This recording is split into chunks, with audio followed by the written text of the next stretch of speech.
The Trumpet Daily is presented by Stephen Flurry. The program analyzes world news and history from a distinct perspective and compares current events to prophecies found in the Bible. The program also offers free educational publications, including the Trumpet News Magazine and books and booklets. The Trumpet Daily is produced at the Philadelphia Church of God's home campus in Edmond, Oklahoma, and its sister campus in Edstone, England. More information is available at thetrumpet.com.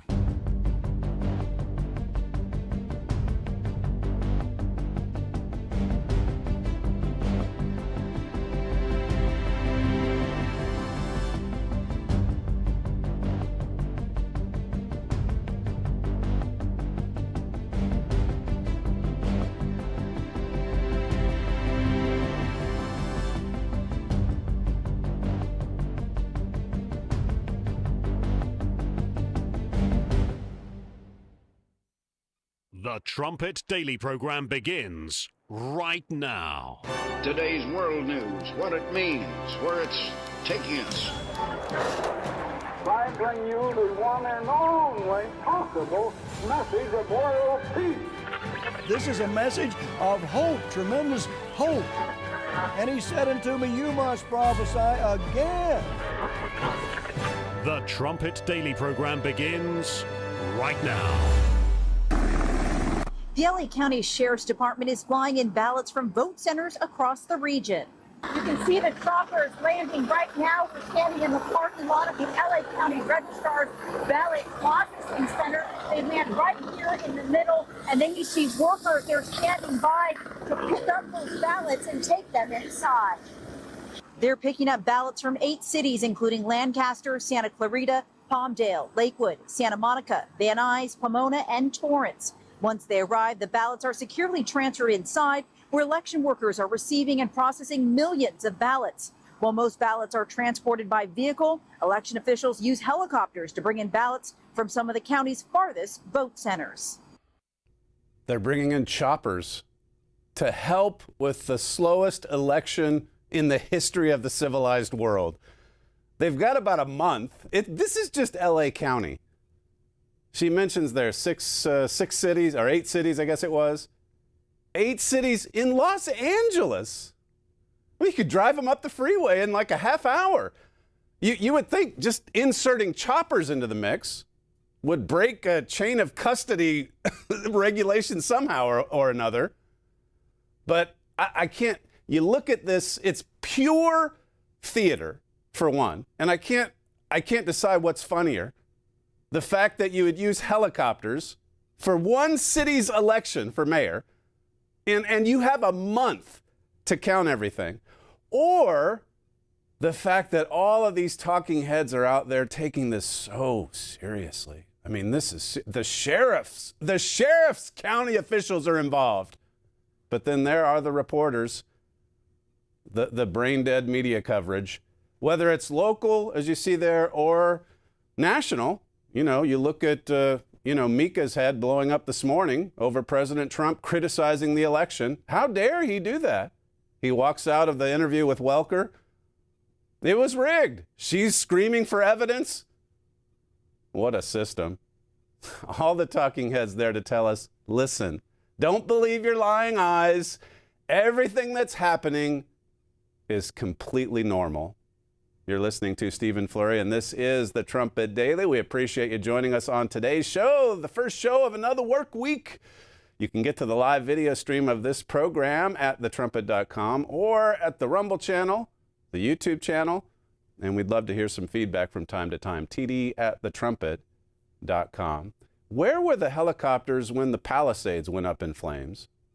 I recall that being somewhat of a story. They couldn't get the choppers in there. They couldn't get water in there. Where's the high rail system? That's taken decades. It's not even started yet. Here is the theater to tell you, if there is one thing California is especially good at, and they work efficiently, I mean, it's streamlined, that would be ballot harvesting. Now, what's hilarious is that even with the choppers, it's still going to take 30 days. It's unbelievable. This is a state that's dying. This is a state, California, that's besieged by curses. And we've written about this over the years. What a spectacle. The whole world is watching this.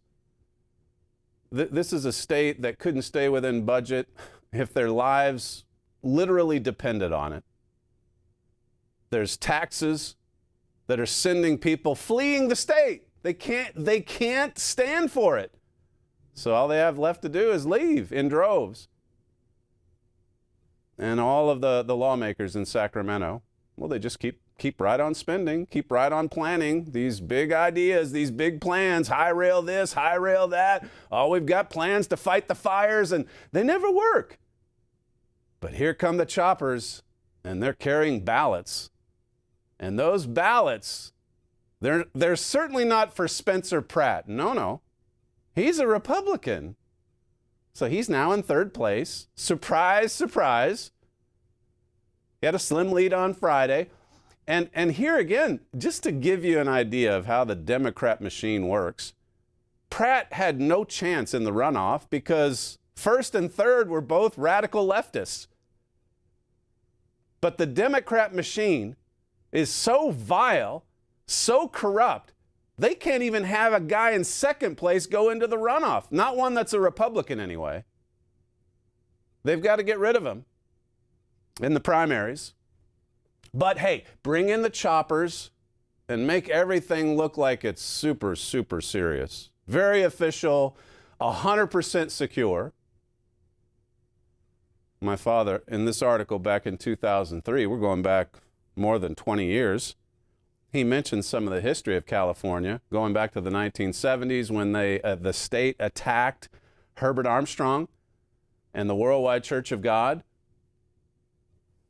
Just this bogus, you talk about corrupt attack. I mean, that was there in the 1970s, and it was so egregious.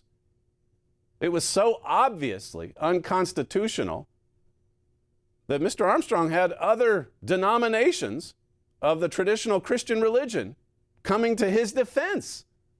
That happens exactly never. That's how bad it was. My father says here, after talking about some of the history, California is the only state that ever attacked Mr. Armstrong and his work. Actually, it attacked a lot more than that. California really attacked the living God. Is there a connection to what is happening in California and God's work through Herbert W. Armstrong? The whole world must come to see that there is. This is a state that has just been pounded with curses, punished, and it's not like the only curse is radical, leftist, Marxist leadership. That's a big part of the problem. They've had it rigged. It was a trial run. Sundance brings this out. 2018, it was a trial run in California to get ready for 2020 to make sure Trump never returned to office. The only way to do it is with mail-in ballots. And as we were discussing this morning, the news gatherers, it's more than just, fake ballots. That's a big part of it, the cheating and all that, curing the ballots, harvesting the ballots. But what pulls this off is just basically obliterating the deadline. There is no such day. There's no such thing as Election Day in California. It's 2 months from the point that they send out the mail-in ballots en masse to when they're finally finished counting and making it official. It's 2 months. So then you get up to Election Day. You've got the gal, I'll get to it later. She's in third place. She's crying. She's all but conceding. There's no way I can come back from this. And the Democrat machine was probably just laughing behind closed doors. Don't worry, honey, we'll bring you over the finish line. And well, it happened over the weekend. Thanks to the choppers. The choppers, they're bringing in ballots from all over LA County. You can't drive them on the 101. Oh, it'd take too long, I guess. And why should they worry about even having choppers? They've got a month. They've got a month to do it. It's third world status in California in more ways than one, but especially with respect to counting elections. You add to that the other curses, the fires, the so-called natural disasters, the homelessness. I went through the VDH article the other day. The number of people on welfare in California, the number of people who are homeless. Is God cursing California? My father asked 20-some years ago.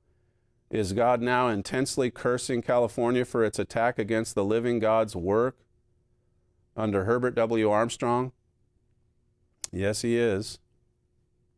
But as he says at the end of the quote I have here, California is just the beginning. California is the first drop in the bucket, so to speak. My father gave a Key of David program last year. I believe this was last year, 2025. Play clip 12. Now, of course, they're blaming the governor for a lot of the problems and the mayor, and they are certainly some valid concerns there, and there are real problems here, and most everybody has said there's been a lack of leadership. Where is the leadership in this situation? Well, they're certainly not going to be more conservative in their thinking because the machine won't allow it. Karen Bass, I mean, she's grinning ear to ear. She's got this in the bag. All that criticism when the Palisades went up in flames, I guess she gets another go-round. She gets a second chance. Even after that, I mean, that devastating fire that just wiped out all of those mansions, all of those neighborhoods, and the stories about, the low reservoirs or not getting the helicopters in there. I mean, that's all in the distant past. Just move on and get reelected. Thanks to the machine. American Greatness has an article similar to Victor Davis Hanson's piece. In every census from 1930 to 2000, California added more residents than any other state. And by 1970, it had secured the top position in total population. Today, California is anything but a golden state. It's profoundly broken. It has the highest out-migration in the country. It has the greatest income inequality in the country. It has the highest income tax rate in the country, the second highest cost of housing, the sixth highest homelessness rate, the second highest cost of living, and by far the largest state budget deficit. The state is broken. The lawmakers in Sacramento have driven it into the ground. There's no getting out of this pit of financial hopelessness and despair. The state's feeble and repeated attempts to build a high-speed rail system are archetypal. It says corruption and cronyism hinder important projects and undermine much of the state's massive private economy. The point here is that no state has ever had more natural advantages than California. I was just there a few weeks ago. It's still stunning when you fly in, seeing the West Coast, seeing, in this case, Northern California. Beautiful country. So much wealth and prosperity, so many natural advantages. But why are those advantages just going up in flames in more ways than one? No state has ever squandered those natural advantages so quickly. The state's early progressive governance was successful for a while, largely because of the state's enormous resources. But that success couldn't last forever. Heaven on earth is a utopian fantasy, after all, no matter how beautiful the state. Even so, it's amazing and frankly shocking how quickly demographic and cultural collapse has followed the state's meteoric rise. It's interesting the dates it gives, on the ascent, all the way up even until around 2000. And then my father comes out with that article I just quoted to you from 2003. Is California under a curse? Now, that was right around the time when we were shuttling back and forth to Los Angeles to finish out the lawsuit, the litigation over Mystery of the Ages. And that wasn't an attack on Mystery of the Ages from the state of California. That was coming from the Worldwide Church of God, from the Tekac administration. At that time, headquartered in Pasadena, California. And so back and forth we went. We've had personal appearance campaigns in California. We've had larger congregations in years past in California. What has happened in the past 25 years, 26 years? Right now, the nation watches to see if California still have the wherewithal to change their circumstances and elect new leadership. But how can they? I'm surprised Republicans even run for office. It takes a lot of money just to make a campaign run. And I know they're out there trying to raise funds. It's not coming out of their personal pockets in most cases. But still, a lot of people are donating to this system. Bring in the choppers. What a joke. How embarrassing. And then the shameless media to tell you to your face, don't believe your lying eyes. Everything's above board here. Look, we brought in the choppers. I mean, what else do you want? Well, how about a deadline day? How about doing what the rest of the civilized world does? How about knowing the night of the election day who wins? How about that? Can't do it. It's impossible. Takes 30 days. We've got to make sure all the votes are counted. California had everything and still does. Nothing about the state's natural advantages has changed. Well, I don't know about that, given all the wildfires and everything else. But let me just take you back to my father's program from last year, clip 13. The state of California did attack the living God, and it was all criminal from the beginning to the end, and there was no wrong whatsoever. Now, if you attack the living God, then what is God going to do about it? He does say there will be revenge. God will take care of it. But you don't want to go around attacking God. And the very message of God himself. What a terrible, terrible sin. Late Senator Barbara Boxer said of California, that California has gone through too many tragedies and too frequently. Why is that? Is it because they attacked the living God, the state did?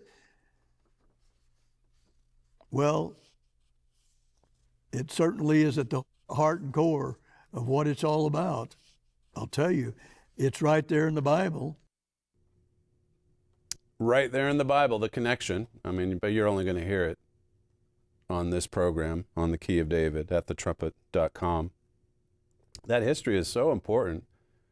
We played the Eugene program for the Key of David over the weekend, and I mentioned on that show just how, you know, everything started in Eugene. That was the birthplace of the Philadelphia era of God's church. And today you look at what's happened to that city. That's Oregon. Today you look at the Tekac administration. They're moving people right there to Eugene. In those old stomping grounds for the Philadelphia era. And I mentioned in that show about how the reservoir that they built up in 1942, it just pretty much buried the Fear Butte School where Mr. Armstrong conducted those first campaigns. Satan hates that history. Satan hates the history of what happened in the city of Pasadena from 1946 to 1986. Satan unleashed the state of California against the Worldwide Church of God in Pasadena in 1979. And then Satan was spearheading the attack on Mystery of the Ages and all of Herbert Armstrong's teachings and writings in 1997. And that was coming from the Worldwide Church of God in Pasadena, California. That state has been pounded. This is from City Journal. Since 2023, the California Department of Forestry and Fire Protection has awarded $24 million to tribal groups and other nonprofits as part of its Tribal Wildfire Resilience Program. $24 million. As my son always says when going through these stories. I mean, what could God's work do with a kind donation like that? $24 million for these tribal groups to try to, I guess, prevent fires. And now they're looking into it and realizing that what was meant as fire prevention now may actually be causing fires. Uh-oh. The cultural burns themselves follow various rituals. It's talking about the burns from these tribal groups. Well, let me just back up. The man effectively overseeing the program believes that California was founded on a state-sanctioned policy of genocide and that the state has pursued decades of land dispossession, discrimination, and disconnection. The Newsom administration, he said, was making progress in returning the land to the leadership of California Native American tribes. This is just outrageous, given the problems that the state is wrestling with. And the fact that the only thing they're really, really, really good at is harvesting ballots, fake ballots. But these kinds of stories, they're all over the place. It says here, in the words of Ron Good, chief of the North Fork Mono tribe, the land listens to the incantations, and the intention is to make sure that everything on the landscape, Mother Earth, Creator, everybody understands why we're there, and what we're there for. Then the burning begins. One tribal member uses a traditional elderberry fire stick instead of a modern lighter. Some use dry branches and cottonwood bundles as kindling. In the words of one tribal chief, fire gives life to the land, and everyone benefits from this living spirit. Well, until there's one that's out of control, or that comes upon a place that's totally unprepared for a fire, for a wild fire. We saw that happen. So in come the choppers with all the ballots. They're dumping ballots in the, I mentioned on Friday's show, 24,000 for the third place lady. I think her name is Nithya Raman. 24,000 votes for her. And how many for Spencer Pratt, the Republican in second place? Zero. This was, it's hard to believe it's been a week ago. This was Nithya Raman's speech on election night when she was so far behind. I mean, it just looked like there's no way. Clip 8. So this campaign was a long shot. No one knew who I was. I was the last to enter this race. We had no institutional backing. But what we did have was a vision for Los Angeles. A vision of Los Angeles that's joyful and welcoming and ambitious.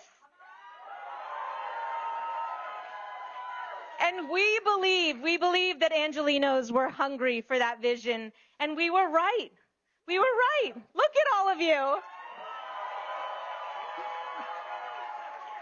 But here's the reality. That vision threatens some very powerful forces. It does. And they came at us with everything that they had. Tonight may not give us a final answer on this race. Many thousands of votes will be counted in the days ahead. And we may not get an answer we like. But regardless of what happens next, nobody can take away what all of us have built together. Los Angeles is the most magical city in the entire world. Win or lose, I am so proud to be an Angeleno, and I'm so grateful to call this extraordinary city my home. No matter what happens in this election, I'll never stop fighting for it, And I know that every single one of you won't either. Brought to tears. I mean, she thought, I don't know. I don't think I can get over the hump here. Little did she know. Sundance says here, California ballot counting will continue until the key Republicans in each race are pushed to third place. So now we'll wait for the governor's race, Steve Hilton. When will he be pushed back into third? It'll happen. It says that's when ballot counting will conclude. At a certain point, the pretending gets ridiculous. Not a single person in Sacramento politics doesn't know this. They are all aware. It kind of skips over some of the bits about Eric Holder, who they brought him in 2018. So we're a couple years into President Trump's first term. Holder helps them. He's Obama's wingman, remember? So when Eric Holder shows up to help Gavin Newsom fix everything about California's elections, what do you suppose they're going to do? Sundance talks about how they went in California, illegals, non-citizens, they can still get a driver's license and all that, but what they went in, I think there's some field in the license where it negated the fact that, well, I'm a non-citizen, so that when that's shifted over to them be able to vote, well, the machines just don't pick that up. It ignores it, in other words. So there's massive amounts of illegals voting in California. And then we've got to spread the mail-in ballots all over the place. That was 2018 in California. And then guess what they did in 2020 under the cover of COVID? You guessed it, 100 million ballots just mailed all over the country, just floating around everywhere. He says not a single person in Sacramento politics doesn't know this. They are all aware. The fraud is impossible to prosecute. The fraud is built into the system. Everyone knows. So you get Donald Trump. I mean, he angrily walks out of an interview. Sometimes he talks tough, like he could send in the feds and do something, but this is embedded into California law. They made cheating lawful. That's straight out of Isaiah 5. It's lawful to cheat. So it's in the laws. And then what did they have to do? Just to, again, take you back to 2020. But what did a lot of these states like Georgia and Arizona have to do to be able to cheat? They changed the rules. And they didn't even change the rules lawfully. Stacey Abrams just changed it behind closed doors.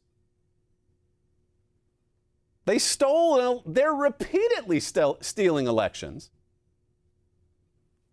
And sometimes they're telling us in advance. I'll never forget what Axios said in the lead up to 2020, where they said, this was late summer 2020. Now on election day, there's going to be a red wave.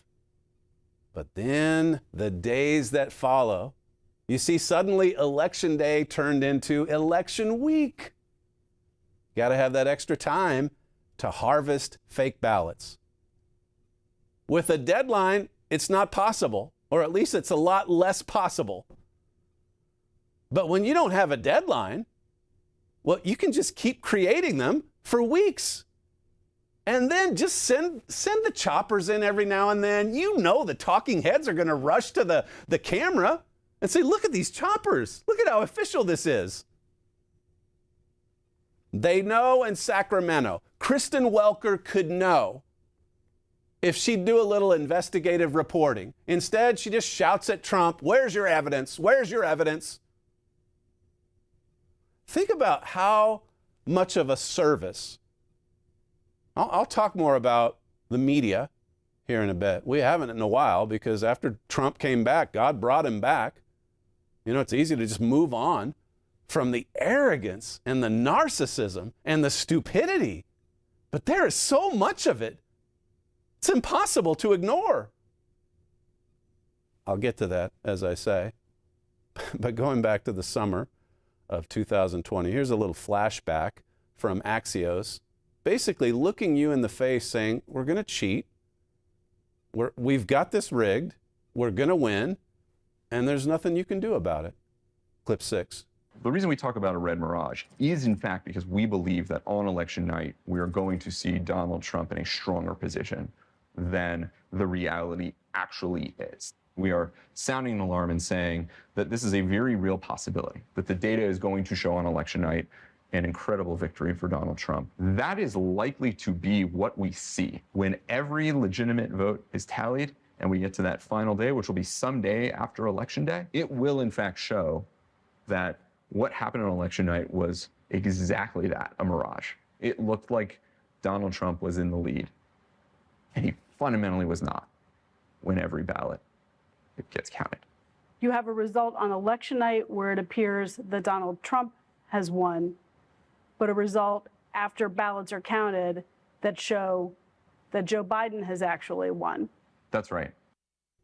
Well, it happened on a mass scale in 2020. Why not roll it out again in California in 2026? You don't even need COVID. They just send the mail-in ballots out, no problem. You don't need the cover of COVID in California. You've got the cover of the radical leftist Democrat machine. And now it's embedded into the laws that the lawmakers put out in Sacramento. And just like Sundance says, everyone knows it. Kristen Welker knows it. Mika knows it. They all know it. They know that if you held California even just to the deadline, election day, right? Then, well, it would be a different story. Spencer Pratt would be preparing himself for the runoff. It looked like a victory for Pratt last week, but as it turns out, it was a red mirage. Where have we heard that before? Listen to President Trump. He sat down with Welker. This is the one that got a fair bit of play over the weekend, where, again, what sets him off is election rigging, and what sets off the radical left, also election rigging. There is no meeting of the minds here. That's for sure. Clip 1. Very clear. There's no evidence of what you're saying, but There's let me a ask lot you of about evidence. Todd Blanche. Let me ask you about Listen Todd to me. Blanche. Listen to me. Let's talk There's about Todd tremendous Blanche. evidence. There's nothing It's but not evidence. been presented The election in a was court of rigged. law. It was a dirty election. Mr. And it's President, happening again right now in never California. presented evidence It's that happening the right 2020 now in election was California. rigged. Right now, it's look at what's Where's happening the in California. evidence to that? It's The 4 Republicans days. are doing well in California. It's no, they're not. They're dropping fast because it's a rigged election. Let me tell you, it's 4 days, and they aren't even close to coming up with it. You know why they're doing that? Because they're cheating on the election. Do you have evidence to support All I have to do is look.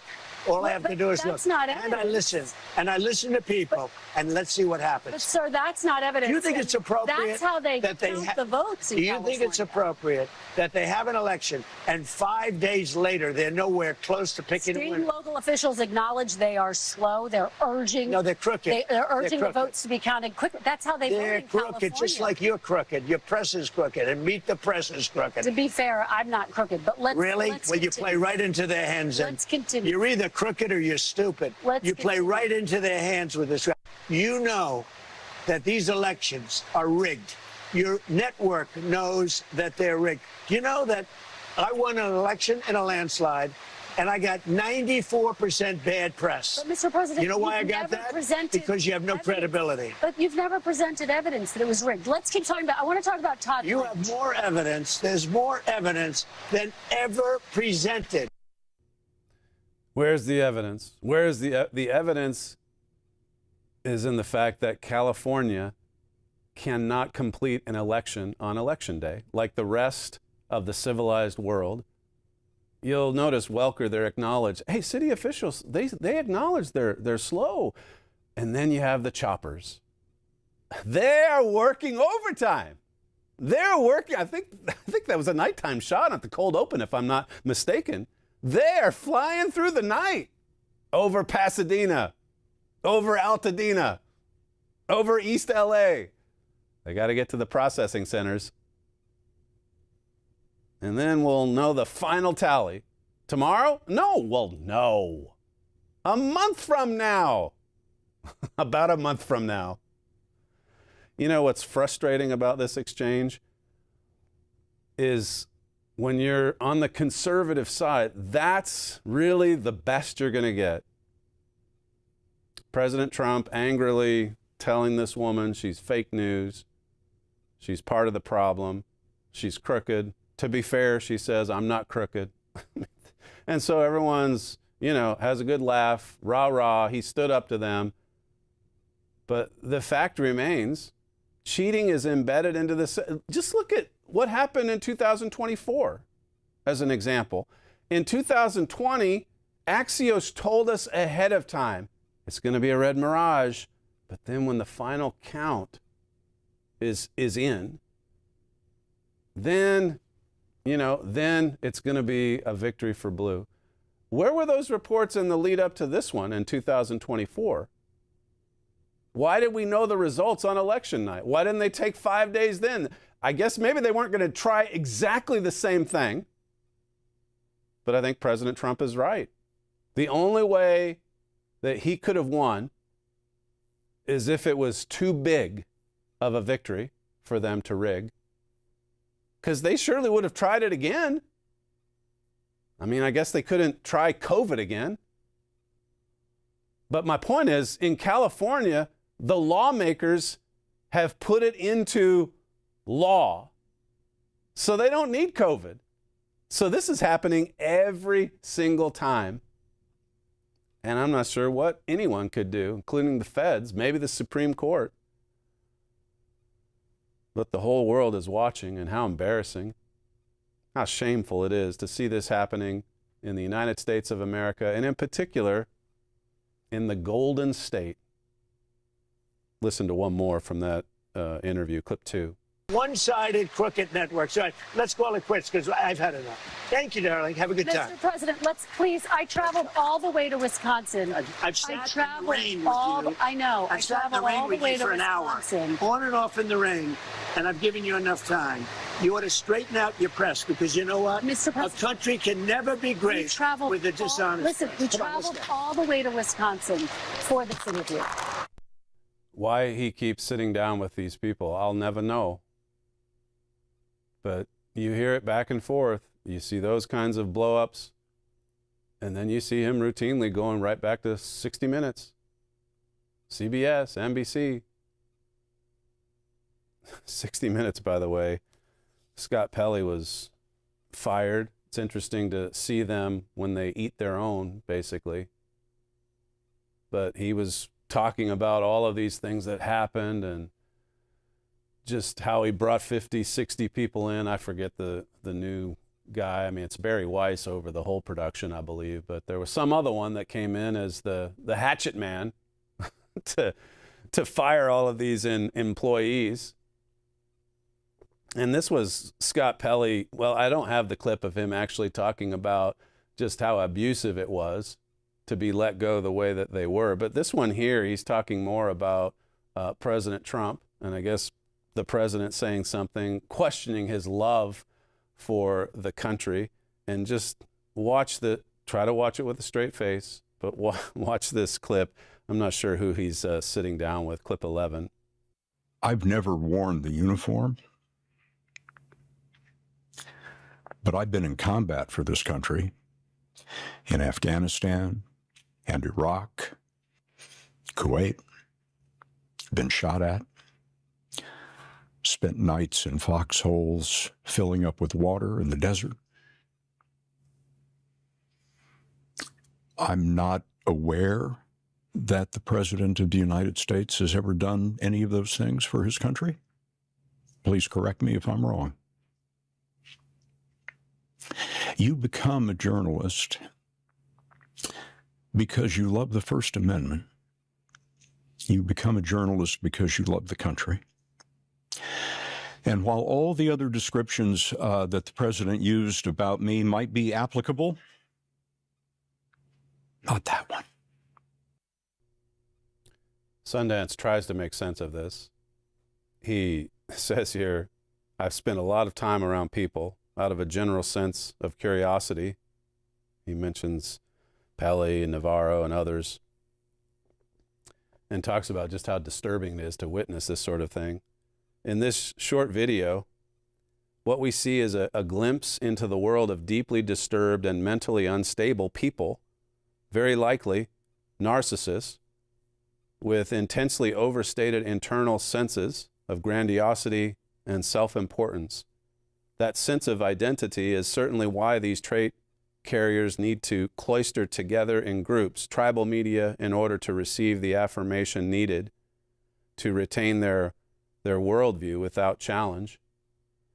These are deeply intolerant and emotionally unstable people. What you see in this video is not emotionally mature or mentally stable behavior. You're seeing more and more of this kind of reaction. People who, well, it's kind of like the meme. This can't be real, can it? If this is real, it's worse than I thought. And so you've got people on social media, you've got conservative commentators, you've got them pulling their hair out saying, what are we watching? What is happening? And then for his part, Pele, I mean, he pulls out all of these stories, these whoppers. Once he's finally sacked, and then who knows what else, looking for the next phase of his career or a new book deal. You wonder how much of it's made up. You wonder how sincere the emotion is.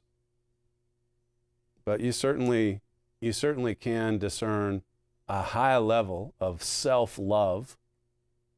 And it's not limited to one or two or three people in the media. And it's not limited to the Democrat side either. Every time I look at those kinds of clips, I think, well, man, that is so off the charts. And then I listen to the things that the Trump people are saying about Iran and the war and the relationship with Bibi and Israel. And I'm like, this doesn't even make sense. This is not reality. This is fantasy. We are living in a fantasy world. Just create the narrative that you hold firm to. Kristen Welker's got her side and President Trump's got his. It shows what happens when there's just a complete breakdown in law and order. When you have two standards for justice. I mentioned, I kind of skipped over it, but I mentioned the latest in Iran. Listen to this from Fox News, clip 3. Breaking news out of the Middle East. Just this past hour, sirens blaring across Israel as Iran launched a major missile attack, its first since the fragile early April ceasefire. Tehran is now warning that U.S. military bases and Israeli assets in the region are, quote, legitimate targets. At least 4 waves of Iranian ballistic missiles have targeted northern Israel over the past hour. Many people still in bomb shelters in the northern part of this country. I just got off the phone with President Trump to get his reaction to the ongoing missile attack. As I was speaking with the president out the window, I could see some of these incoming missiles headed toward the northern part of this country. The IDF says they were able to shoot down the majority of the incoming fire. But the president telling Fox News it's certainly not going to help negotiations. I asked him if he had a message for the Iranian regime. He said, what I would suggest to Iran, you've shot your missiles. That's enough. Get back to the table and make a deal. You shot your missiles. So that's enough. Let's get back to deal making. Does that sound logical? I mean, just common sense. They're firing missiles at Tel Aviv. The ceasefire has evaporated. And President Trump says, let's get to the table and make a deal. Quickly. Let's move quickly. Israel, for its part, as you would expect, fired back. This is clip 4. An intense 24 hours across the Middle East. Minutes ago, more explosions rocked the Iranian capital of Tehran as the Israelis are going on the offensive after they came under a significant Iranian ballistic missile attack overnight. This all started yesterday afternoon when the IDF struck the Lebanese capital of Beirut. They were going after a Hezbollah command and control center there in response to rocket and drone attacks over their northern border. Early this morning, civilians here in Israel's second largest city of Tel Aviv awoke to sirens sounding. The Houthis, an Iranian proxy in Yemen, had launched a ballistic missile toward the central part of this country.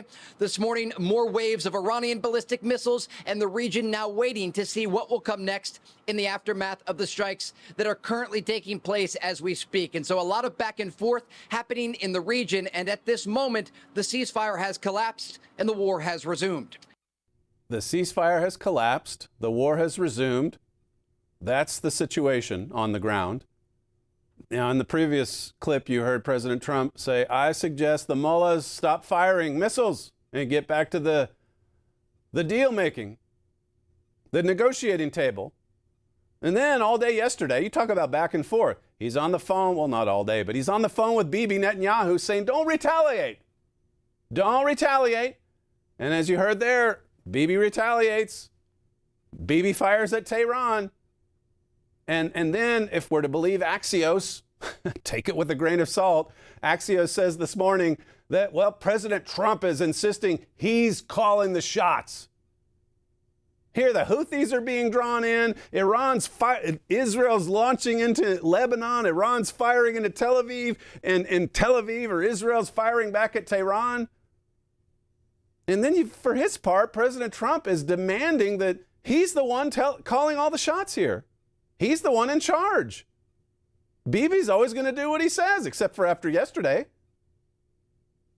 And then listen to this unbelievable clip from Fox News, clip 5. Trump administration negotiators, including U.S. Special Envoys Witkoff and Kushner, have made significant progress at the negotiating table. It's in the same report. We're making so much progress. Significant progress. The bombs are flying, by the way. How much mental derangement can you possibly squeeze into a 1-hour show? As I've said, we haven't spent as much time on Trump derangement syndrome because President Trump is now back in office. But there's still plenty of TDS. But there's also just a lot of derangement, period. It's all over the place. Proof of just how mentally unstable this world is. Why is it that way? I just want to leave you with a few scriptures to think about. You're very familiar, many of you, with 2 Timothy 3, where it says in verse 2, for men shall be lovers of their own selves, covetous, boasters, proud, blasphemers, disobedient to parents, unthankful, unholy. We see this all over the place. It's proof that we're living in the last days. Without natural affection, truce breakers, false accusers, incontinent, fierce, despisers of those that are good. And then verse 4, it says, traitors, heady, high-minded. Heady means rash or reckless.